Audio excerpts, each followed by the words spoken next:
Hello, my name is Roger Severino, and I am the Director of the Office for Civil Rights at the U.S. Department of Health and Human Services.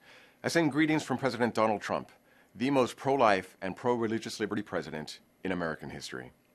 President Trump promised to defend preborn life, appoint constitutionalist judges, and welcome people of faith back to the public square. And he has delivered on those promises and more.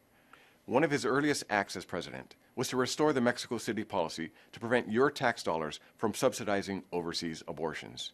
He followed this up with a landmark executive order that ordered the federal government to protect conscience and to finally stop threatening faith groups, like the Little Sisters of the Poor, with millions of dollars in fines because they could not, in good conscience, help provide insurance coverage for contraceptives and abortifacients.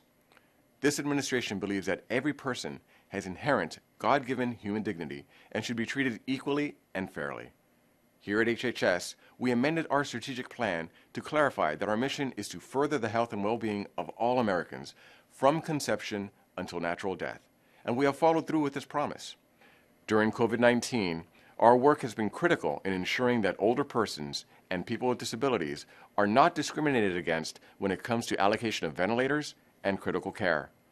We have also succeeded in expanding access to disability support persons and clergy visits to people in hospitals because too many people have been dying alone. As we fight to save as many lives as possible, we can't forget the faith and enduring values that people live for. We are enforcing our civil rights laws during this crisis now more than ever to make sure that when the seas get rough, America will never throw its most vulnerable overboard. We have also worked hard to make the President's vision of life and religious freedom a permanent priority of the federal government.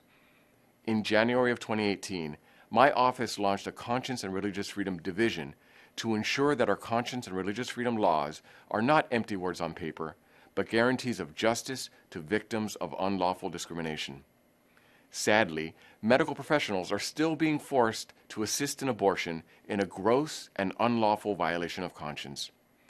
Doctors, nurses, and medical students who enter the practice to save human life should never be forced to participate in the taking of human life, either through abortion or assisted suicide. States are still forcing people to pay for abortion coverage when they neither want it nor need it.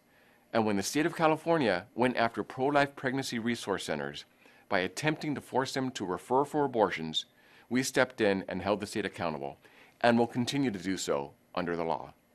President Trump and his administration have done so much for life, freedom, and justice in healthcare and beyond, but so much work remains. So we are asking for your help. When HHS issues regulations on issues that you care about, submit comments on regulations.gov. When you or someone you know has been discriminated against on the basis of sex, race, color, national origin, age, or disability, or the exercise of conscience or religious freedom, please file a complaint at hhs.gov/OCR. The goal is simple: to make sure that the words of the First Amendment and our laws are not merely parchment promises, but enduring realities. With your help, we can achieve that audacious goal. Thank you, and God bless.